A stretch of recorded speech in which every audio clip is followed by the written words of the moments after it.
Persahabatan yang tak terpisahkan. Di sebuah kota kecil yang terletak di pinggiran hutan, kehidupan berjalan lambat. Setiap pagi, suara burung berkicau menyambut hari baru, dan aroma segar dari pohon-pohon pinus mengisi udara. Di kota ini, dua sahabat, Dina dan pencerita, menjalani hari-hari mereka dengan penuh warna. Mereka telah bersahabat sejak balita, menjalin kenangan yang tak terlupakan, dan selalu ada satu sama lain di saat suka maupun duka. Dina, seorang gadis yang ceria dan penuh semangat, memiliki senyuman yang selalu bisa membuat orang di sekitarnya merasa lebih baik. Dia adalah sosok yang penuh mimpi, selalu berbicara tentang masa depan yang cemerlang. Di sisi lain, pencerita adalah seorang yang lebih pendiam dan introspektif. Dia seringkali menjadi pendengar yang baik bagi Dina, memberikan dukungan ketika sahabatnya berbagi harapan dan ketakutan. Sejak Dina bertunangan dengan Andi, suasana di antara mereka semakin ceria. Keduanya sangat bahagia, dan pencerita merasa senang melihat sahabatnya menemukan cinta sejatinya. Setiap kali mereka bertemu, Dina selalu berbagi cerita tentang persiapan pernikahan, mulai dari gaun pengantin hingga tempat resepsi. Pencerita mendengarkan dengan penuh perhatian, meskipun di dalam hatinya, dia merasakan sedikit keraguan tentang Andi. Andi adalah pemuda yang baik, tetapi ada sesuatu dalam perilakunya yang membuat pencerita merasa tidak nyaman. Dia sering kali melihat Andi dan Dina berbagi tatapan penuh kasih, tetapi ada kalanya Andi tampak terlalu tenggelam dalam dunianya sendiri, seolah-olah tidak sepenuhnya menghargai keberadaan Dina. Namun, pencerita memilih untuk tidak mengungkapkan keraguan itu, tidak ingin merusak kebahagiaan sahabatnya. Suatu malam, ketika bulan purnama bersinar terang, Dina mengundang pencerita untuk datang ke rumahnya. Dia ingin mendiskusikan ide-ide untuk pernikahan mereka yang akan datang. Pencerita datang dengan membawa sebuah buku foto yang berisi kenangan masa kecil mereka. Mereka duduk di teras, dikelilingi oleh cahaya bulan, dan mengenang saat-saat indah yang telah dilalui. "Lihat, ini kita saat berkemah di hutan," seru Dina sambil tertawa, menunjuk pada salah satu foto di buku. Pencerita ikut tertawa, mengingat betapa mereka berdua ketakutan saat mendengar suara-suara aneh di malam hari. "Dan ini saat kita membuat kue ulang tahun pertama kita," pencerita menambahkan, menunjukkan foto lainnya yang menunjukkan mereka berdua berantakan dengan adonan kue. Malam itu penuh tawa dan nostalgia, tetapi pencerita merasakan ada sesuatu yang tidak beres. Saat Dina berbicara tentang pernikahannya, pencerita bisa merasakan keraguan di balik senyumnya. Mungkin itu hanya perasaannya, tetapi dia tidak bisa mengabaikannya. Ketika pencerita mengucapkan selamat tinggal, dia merasa ada angin dingin yang berhembus, seolah-olah menandakan bahwa sesuatu yang buruk akan segera terjadi. Keesokan harinya, pencerita terbangun dengan perasaan cemas. Dia mencoba menghubungi Dina, tetapi tidak ada jawaban. Rasa khawatir semakin menggerogoti hatinya. Ketika sore tiba, dia memutuskan untuk pergi ke rumah Dina. Setiap langkah menuju rumah sahabatnya terasa berat, seolah-olah ada beban yang tidak bisa dijelaskan. Sesampainya di rumah Dina, pencerita melihat kerumunan orang berkumpul di depan. Suara tangisan dan desas-desus mulai memenuhi udara. Pencerita merasa jantungnya berdetak kencang. Dia berlari menuju kerumunan, dan saat dia melihat wajah-wajah yang berduka, dia tahu bahwa sesuatu yang sangat buruk telah terjadi. Ketika dia akhirnya dapat masuk ke rumah, apa yang dia lihat membuatnya terpuruk. Tubuh Dina tergeletak di lantai, dikelilingi oleh orang-orang yang menangis. Pencerita tidak bisa mempercayai apa yang dilihatnya. Sahabat yang selalu ceria kini berbaring tak bernyawa. Rasa sakit dan kehilangan melanda pencerita, dan dia merasa seolah dunia di sekelilingnya runtuh.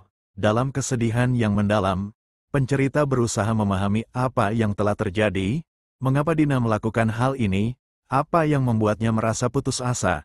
Saat dia berdiri di samping tubuh sahabatnya, pencerita berjanji untuk mencari tahu kebenaran dan mencari cara untuk memenuhi keinginan terakhir Dina. Meskipun itu mungkin berarti menelusuri jalan yang gelap dan berbahaya, bab ini menggambarkan kedalaman persahabatan antara Dina dan pencerita, serta kebahagiaan yang mengelilingi mereka sebelum tragedi melanda. Disinilah benih dari konflik dan misteri mulai ditanam, menandai awal dari perjalanan pencerita menuju kegelapan yang tak terduga. Malam yang tragis. Kehidupan di kota kecil itu seolah terhenti ketika berita kematian Dina menyebar. Suasana duka meliputi setiap sudut kota, dan setiap orang yang mengenal Dina tampak kehilangan. Pencerita merasa hatinya hancur, tidak bisa memahami bagaimana sahabatnya, yang selalu penuh semangat dan kebahagiaan, bisa melakukan hal yang begitu drastis. Dalam benaknya, dia berusaha mencari jawaban, tetapi semua tampak kabur dan tidak jelas. Pencerita berada di rumah Dina, dikelilingi oleh banyak orang yang bersedih. Keluarga Dina, terutama ibunya, tampak tidak berdaya. Pencerita merasakan beban emosional yang sangat berat, tetapi dia tahu dia harus kuat. Dia ingin memberikan dukungan kepada keluarga Dina, tetapi setiap kali dia melihat tubuh sahabatnya, rasa sesak di dadanya semakin membara. Setelah beberapa jam, pencerita akhirnya dapat berbicara dengan Ibu Dina. Wanita itu tampak hancur, matanya sembab dan wajahnya pucat. Dia tidak pernah menunjukkan tanda-tanda kesedihan. Dia sangat bahagia menjelang pernikahannya, ucapnya dengan suara bergetar. Pencerita tidak tahu harus berkata apa. Dalam hati, dia merasa ada yang tidak beres. Malam itu, saat semua orang pulang dan hanya tersisa pencerita di rumah Dina, dia merasakan kesedihan yang mendalam. Dengan hati yang berat, dia memutuskan untuk membereskan barang-barang Dina. Dia tidak ingin meninggalkan semuanya dalam keadaan berantakan. Saat dia membuka lemari pakaian, dia menemukan gaun pengantin yang indah, tergantung rapi. Melihat gaun itu, air mata pencerita jatuh. Seharusnya gaun itu dipakai oleh Dina di hari bahagianya, bukan menjadi simbol dari kesedihan. Saat merapikan barang-barang, pencerita menemukan sebuah buku kecil yang tersembunyi di antara tumpukan pakaian. Buku itu berisi catatan harian Dina, dan saat membacanya, pencerita merasa seolah-olah bisa mendengar suara sahabatnya. Dia membaca tentang kebahagiaan Dina saat bertunangan, tetapi juga tentang keraguan yang menggerogoti hatinya. Dina menulis tentang rasa tidak aman yang dia rasakan terhadap Andi, tentang kecemasan akan masa depan, dan tentang perasaan terjebak dalam hubungan yang seharusnya membuatnya bahagia. Satu catatan menarik perhatian pencerita, aku merasa seperti ada yang tidak beres. Andi kadang terlihat jauh, seolah-olah dia menyimpan rahasia dariku. Pencerita merasakan hatinya bergetar. Apakah ada sesuatu yang lebih dalam dari sekadar ketidakpuasan dalam hubungan mereka? Dia mulai meragukan integritas Andi, dan semua perasaan itu mengarah pada satu pertanyaan, apakah Andi berselingkuh? Pencerita merasa tergerak untuk mencari tahu kebenaran. Dia harus tahu mengapa Dina merasa putus asa, dan jika Andi terlibat, dia harus bertanggung jawab. Pencerita menghabiskan malam itu dengan penuh tekad, merencanakan langkah-langkah yang harus diambil untuk mengungkap kebenaran. Keesokan harinya, pencerita pergi menemui teman-teman dekat Dina dan mulai bertanya tentang Andi. Beberapa dari mereka mengatakan bahwa Andi memang tampak berbeda akhir-akhir ini, seolah-olah ada sesuatu yang mengganggunya. Namun, tidak ada yang bisa memberikan informasi jelas. Pencerita merasa frustrasi, tetapi dia tidak akan berhenti sampai kebenaran terungkap. Pencerita memutuskan untuk menemui Andi. Dia pergi ke rumah pemuda itu, dan ketika Andi membuka pintu, ekspresi di wajahnya menunjukkan kelelahan dan penyesalan. Aku sangat menyesal, kata Andi dengan suara bergetar. Pencerita merasakan kemarahan yang mendidih di dadanya. Menyesal, atas apa? Atas kematian Dina, tanyanya tajam. Andi terdiam, tidak bisa menjawab. Kau tahu, bukan? Kau yang membuatnya merasa hancur. Dia mencintaimu, dan kau menghancurkan hati dan harapannya. Pencerita berteriak. Andi menghela napas dalam-dalam, tampak berjuang untuk menemukan kata-kata. Aku telah melakukan kesalahan besar. Aku berselingkuh, dan aku tidak bisa mengubah apa yang sudah terjadi, ujarnya dengan suara penuh penyesalan. Mendengar pengakuan itu, pencerita merasakan campuran antara marah dan sedih. Dia ingin Andi bertanggung jawab, tetapi dia juga tahu bahwa semua ini tidak akan mengembalikan Dina. Pencerita memutuskan untuk meninggalkan rumah Andi, tetapi sebelum pergi, dia berbalik dan berkata, "Kau harus meminta maaf kepada keluarganya. Mereka berhak tahu apa yang sebenarnya terjadi." Malam itu, pencerita kembali ke rumah Dina, merasakan kesedihan yang mendalam. Dia duduk di samping foto-foto Dina, mengenang semua kenangan indah yang mereka bagi. Dia berjanji pada dirinya sendiri untuk mencari keadilan bagi sahabatnya. Tidak ada yang bisa mengembalikan Dina, tetapi pencerita berharap bahwa dengan mengungkapkan kebenaran, dia bisa memberikan sedikit kedamaian bagi jiwa sahabatnya yang hilang. Di tengah kesedihan dan kemarahan yang membara, pencerita menemukan dirinya semakin terperangkap dalam perasaan duka yang mendalam. Dia tahu bahwa dia harus melanjutkan pencariannya, dan kebenaran yang terungkap mungkin akan membawanya ke jalan yang lebih gelap dari yang pernah dia bayangkan. Dengan tekad yang kuat, dia bersiap untuk menghadapi apapun yang akan datang, tidak peduli seberapa menakutkannya. Jalan menuju kegelapan. Setelah mengungkapkan pengkhianatan Andi, pencerita merasa terjebak dalam kebingungan dan kemarahan. Setiap hari berlalu dengan bayang-bayang Dina menghantuinya, dan rasa sakit dari kehilangan sahabatnya terasa semakin dalam. Dia merasa harus melakukan sesuatu untuk mengubah keadaan, untuk membuktikan bahwa tindakan Andi memiliki konsekuensi. Dalam pencarian ini, pencerita semakin terdorong untuk mendalami ritual pesugihan yang dia temukan di buku harian Dina. Pencerita mulai mencari informasi tentang pesugihan, praktik yang dipercaya bisa memberikan kekayaan dengan harga yang harus dibayar. Dia mencari buku-buku di perpustakaan lokal dan menjelajahi berbagai forum online. Beberapa orang berbicara tentang kekuatan dan keajaiban yang bisa diberikan, tetapi banyak juga yang memperingatkan tentang konsekuensi mengerikan yang menyertainya. Pencerita merasa seolah-olah menarik jari-jarinya ke dalam kegelapan, tetapi rasa putus asa dan kemarahan membuatnya mengabaikan peringatan itu. Suatu malam, dalam pencariannya, pencerita menemukan seorang dukun tua yang dikenal memiliki pengetahuan tentang pesugihan.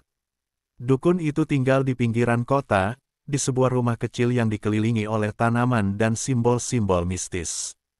Dengan hati berdebar, pencerita pergi menemui dukun tersebut, berharap bisa menemukan cara untuk mengembalikan Dina atau setidaknya mendapatkan kekuatan untuk menghadapi Andi. Saat pencerita memasuki rumah dukun, aroma dupa menyelimuti udara, dan suasana di dalamnya terasa mistis. Dukun itu, dengan rambut putih panjang dan mata tajam, menatap pencerita seolah bisa membaca pikirannya. "Aku tahu mengapa kau datang," katanya dengan suara serak. "Kau mencari kekuatan, tetapi kekuatan itu datang dengan harga." Pencerita merasakan ketegangan di dalam dirinya. "Aku ingin tahu tentang pesugihan. Aku ingin melakukan ritual untuk mendapatkan apa yang kuinginkan," ujarnya dengan penuh harapan. Dukun itu menggelengkan kepala, matanya penuh peringatan.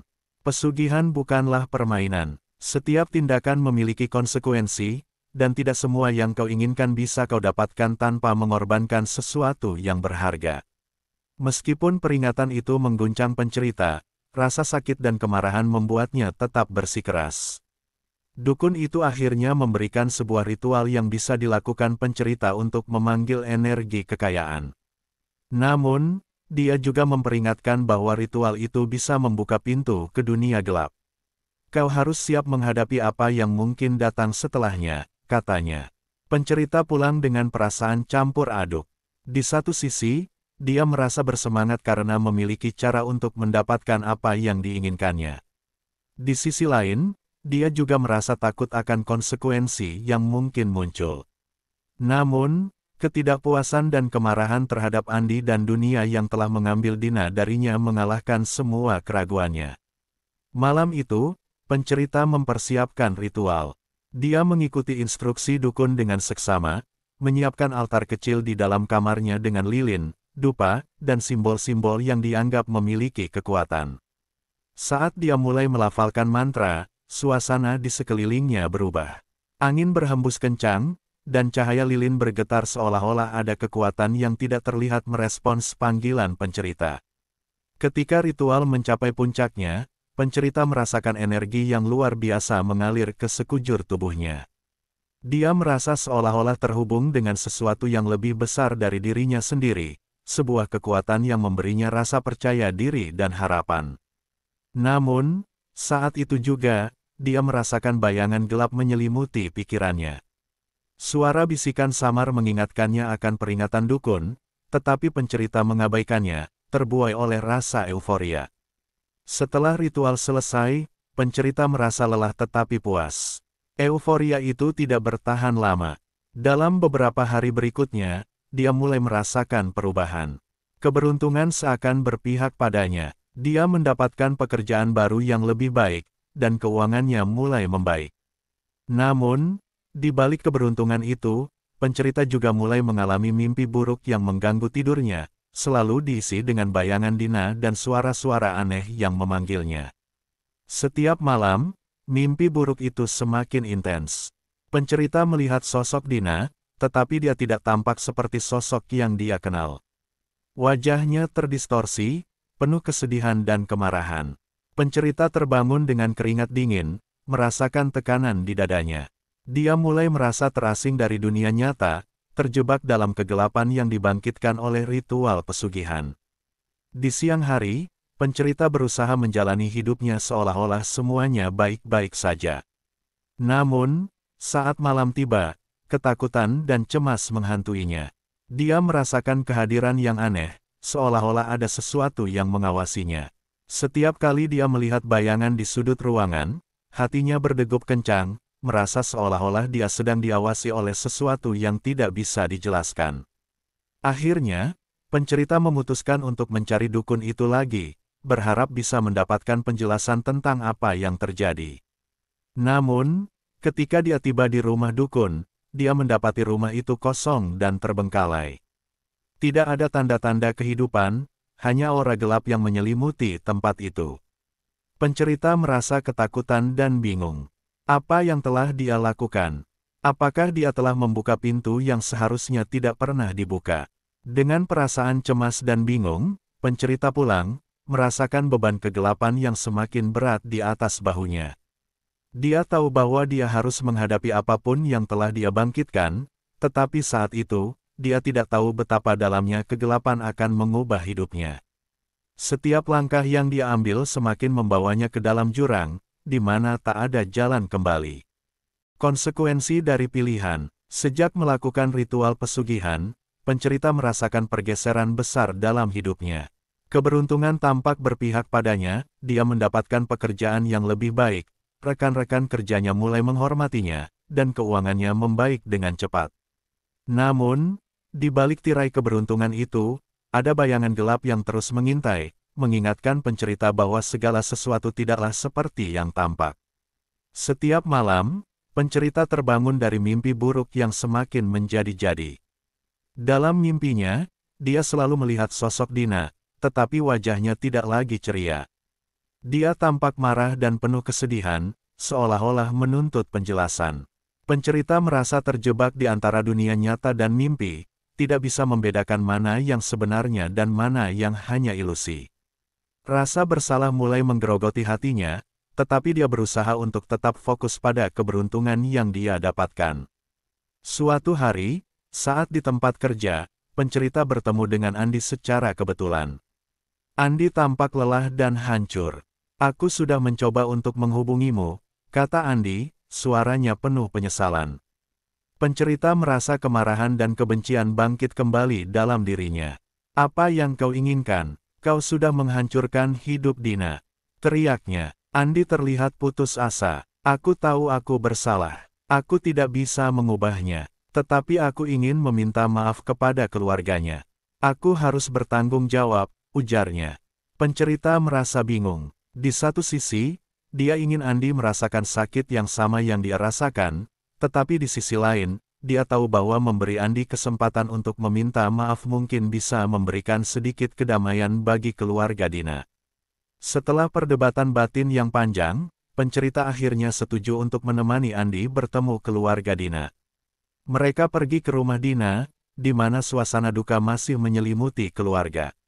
Ibu Dina tampak hancur, tidak bisa mengatasi kehilangan putrinya. Pencerita dan Andi berdiri di depan pintu, merasakan ketegangan yang mencekam. Ketika mereka masuk, pencerita bisa merasakan suasana yang tegang. Ibu Dina melihat Andi dengan tatapan penuh kebencian. "Apa yang kau lakukan di sini?" tanyanya dengan suara bergetar. Andi menghela napas dalam-dalam. "Saya ingin meminta maaf. Saya tahu saya telah menyakiti Dina dan keluarga ini. Saya tidak bisa mengubah apa yang sudah terjadi, tetapi saya ingin bertanggung jawab atas tindakan saya," ucapnya dengan tulus. Pencerita melihat ekspresi di wajah Ibu Dina berubah. Dia terlihat bingung dan marah sekaligus. "Kau ingin bertanggung jawab? Dengan cara apa? Kau sudah membunuh harapan putriku," teriaknya. Andi terdiam, tidak dapat menjawab. Pencerita merasakan emosi yang menggelegak di dalamnya. Dia ingin melindungi keluarga Dina dari rasa sakit yang lebih dalam, tetapi dia juga tahu bahwa mereka harus mendengar apa yang Andi katakan. Dalam suasana penuh emosi, Andi mulai menceritakan apa yang sebenarnya terjadi. Dia mengakui bahwa dia telah berselingkuh dan menghamili wanita lain. Pencerita menyaksikan bagaimana wajah Ibu Dina memucat mendengar pengakuan itu. Dia merasa hancur melihat rasa sakit yang harus ditanggung oleh keluarga sahabatnya. Setelah pertemuan yang penuh ketegangan itu, pencerita merasa semakin tertekan. Dia mulai menyadari bahwa tindakan Andi dan keputusan yang diambil untuk melakukan ritual pesugihan mungkin telah memengaruhi lebih banyak orang daripada yang dia sadari. Rasa bersalah semakin menghantuinya, dan dia tidak bisa mengabaikannya. Malam harinya, pencerita kembali terbangun dari mimpi buruk. Dia melihat sosok Dina berdiri di sudut kamarnya, wajahnya penuh kemarahan. "Apa yang kau lakukan? Kau telah mengkhianati kenangan kita," katanya dengan suara yang menggema. Pencerita merasa tercekik oleh rasa bersalah dan ketakutan. Dia ingin menjelaskan, tetapi kata-kata tidak bisa keluar dari mulutnya. Ketika hari-hari berlalu, pencerita merasakan dampak dari semua yang telah terjadi. Keberuntungan yang dia rasakan mulai memudar.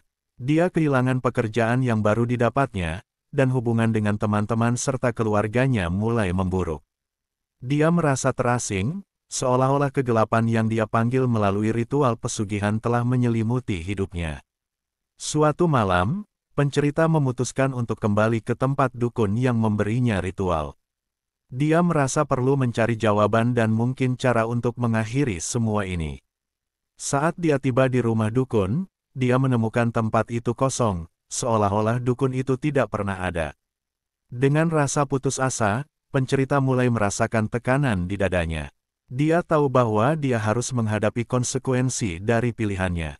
Dia merindukan Dina, tetapi dia juga merasa terjebak dalam kesedihan dan penyesalan yang tidak pernah berakhir. Dalam kegelapan yang menyelimuti hidupnya, pencerita akhirnya mulai menyadari bahwa kekayaan dan keberuntungan yang dia cari mungkin tidak sebanding dengan apa yang telah dia korbankan. Di tengah malam yang sunyi, pencerita berlutut, merasakan beratnya beban di atas bahunya. Dia tahu bahwa dia perlu mencari cara untuk mengakhiri semua ini, untuk mendapatkan pengampunan, tidak hanya dari keluarga Dina tetapi juga dari dirinya sendiri. Dengan air mata mengalir di pipinya, dia berdoa agar diberikan petunjuk, berharap bisa menemukan jalan keluar dari kegelapan yang telah dia panggil. Namun, saat dia melakukannya, dia tidak menyadari bahwa jalan itu mungkin jauh lebih gelap daripada yang pernah dia bayangkan. Puncak kegelapan. Pencerita terbangun di tengah malam, keringat dingin membasahi tubuhnya. Mimpi buruk yang menghantuinya semakin parah. Dia melihat Dina, tetapi kali ini, sosoknya tidak hanya marah, dia terlihat hancur, terperangkap dalam kegelapan yang menyiksa. Pencerita merasa tercekik oleh rasa bersalah, dan perasaan terasing semakin menyelimutinya. Dia tahu bahwa dia harus menghadapi konsekuensi dari semua pilihan yang telah dia buat. Setelah beberapa hari merenung, pencerita memutuskan untuk melakukan satu upaya terakhir untuk mencari pengampunan dan mengakhiri semua ini. Dia teringat akan ritual yang dia lakukan sebelumnya dan mencoba mencari cara untuk membalikkan efeknya. Dalam pencariannya, dia menemukan catatan yang ditinggalkan oleh dukun, berisi petunjuk untuk melakukan ritual penutup, sebuah cara untuk memutuskan ikatan dengan kekuatan gelap yang telah dia panggil. Dengan tekad yang membara, pencerita mengumpulkan semua bahan yang dibutuhkan untuk ritual penutup tersebut. Dia menyiapkan altar di kamar tidurnya dengan lilin, dupa, dan simbol-simbol yang diharapkan dapat mengusir kekuatan gelap. Dia melafalkan mantra dengan harapan bisa membebaskan dirinya dari bayang-bayang kegelapan yang mengikutinya. Namun, saat dia mulai melafalkan mantra, suasana di sekelilingnya berubah. Angin berhembus kencang, dan cahaya lilin berkedip liar. Pencerita merasakan ada sesuatu yang tidak beres. Suara bisikan mulai terdengar, mengisi ruang dengan ancaman dan ketakutan. Dalam ketidakpastian, dia terus melanjutkan ritualnya, berharap bisa mengakhiri semua ini. Tiba-tiba, bayangan gelap muncul di depannya. Sosok itu adalah Dina, tetapi wajahnya penuh dengan kesedihan dan kemarahan. "Kau tidak bisa melarikan diri dari apa yang kau panggil," katanya dengan suara yang menggema. Pencerita merasa terjebak, tidak tahu apa yang harus dilakukan. "Tolong, aku hanya ingin memperbaiki semua ini. Aku tidak ingin kehilanganmu lagi," ujarnya, suaranya penuh harapan. Dina menggelengkan kepala, matanya menyala dengan kemarahan. "Kau telah mengkhianati kenangan kita. Kau berpikir bahwa kekayaan dan keberuntungan bisa menggantikan cinta dan persahabatan kita." Suaranya semakin keras, dan pencerita merasakan getaran ketakutan yang mendalam di dalam dirinya. Dalam momen itu, pencerita teringat akan semua kenangan indah yang mereka bagi. Dia merasakan kesedihan yang mendalam, menyadari bahwa semua yang dia lakukan untuk mendapatkan kekayaan tidak ada artinya tanpa sahabatnya di sampingnya. Rasa bersalah dan penyesalan membanjiri hatinya, dan dia menyadari bahwa dia telah mengorbankan segalanya untuk sesuatu yang tidak berharga. Dengan tekad baru, pencerita berusaha berbicara kepada sosok Dina. "Aku minta maaf. Aku tidak tahu apa yang aku lakukan. Aku hanya ingin semuanya kembali seperti semula. Aku merindukanmu," katanya dengan suara penuh emosi. Sosok Dina tampak ragu sejenak, tetapi bayangannya tetap mengancam, seolah-olah masih terikat pada kegelapan yang telah dipanggil. Saat ritual mencapai puncaknya, pencerita merasakan seolah-olah dia terjebak di antara dua dunia, dunia nyata dan dunia kegelapan. Dia berjuang untuk memutuskan ikatan dengan kekuatan gelap, tetapi semakin dia berusaha, semakin kuat bayangan itu menahannya. Dia bisa merasakan kegelapan menyedot energi dan harapannya, dan dalam momen putus asa, dia berteriak, "Aku tidak ingin ini. Aku ingin kembali." Suasana semakin mencekam, dan pencerita merasa terperangkap dalam kegelapan yang tidak bisa dia jelajahi. Dalam serangkaian kilatan cahaya, dia melihat seluruh hidupnya, kenangan bersama Dina, saat-saat bahagia, dan semua kesalahan yang telah dia buat. Dia tahu bahwa untuk membebaskan dirinya, dia harus menghadapi kebenaran dan menerima konsekuensi dari pilihannya. Dalam momen yang penuh ketegangan, pencerita memutuskan untuk mengakhiri ritual dengan cara yang drastis. Dia menyalakan semua lilin dan membakar catatan dukun yang berisi ritual pesugihan, berdoa agar semua ikatan yang mengikatnya terputus. Saat api mulai melahap kertas, pencerita merasakan dorongan yang kuat untuk melawan kegelapan. Dengan segenap kekuatan yang tersisa, dia mengangkat suaranya dan berteriak, "Dina, aku mencintaimu. Aku akan selalu mencintaimu. Maafkan aku." Saat kata-kata itu keluar, pencerita merasakan cahaya membanjiri ruang, dan sosok Dina mulai pudar. Dalam sekejap, semua kembali tenang. Pencerita terjatuh ke lantai, kelelahan dan hampa. Dia merasa seolah-olah beban berat di atas bahunya telah terangkat, tetapi rasa kehilangan dan penyesalan masih menyelimuti hatinya. Dia tahu bahwa meskipun dia telah membebaskan diri dari kegelapan, dia tidak akan pernah bisa mengembalikan kenyataan yang telah hilang. Pencerita bangkit perlahan, melihat ke sekeliling ruangan. Dia merasa sunyi, tetapi di dalam hatinya, dia tahu bahwa dia telah mengambil langkah untuk memperbaiki kesalahan. Dia harus hidup dengan kenangan Dina dan berusaha untuk menjadi orang yang lebih baik. Dia berjanji untuk tidak pernah melupakan sahabatnya dan untuk membagikan kisah ini kepada orang lain, berharap bisa mencegah mereka dari mengulangi kesalahan yang sama. Cerita ini berakhir dengan pencerita berdiri di tengah ruangan, dikelilingi oleh kenangan, penyesalan, dan harapan. Dia tahu bahwa hidup harus terus berjalan, dan meskipun kegelapan pernah mengintainya, dia akan berjuang untuk membawa cahaya ke dalam hidupnya. Dia berharap bahwa, dengan mengingat Dina, dia bisa menemukan jalan menuju kedamaian dan pengampunan yang sejati.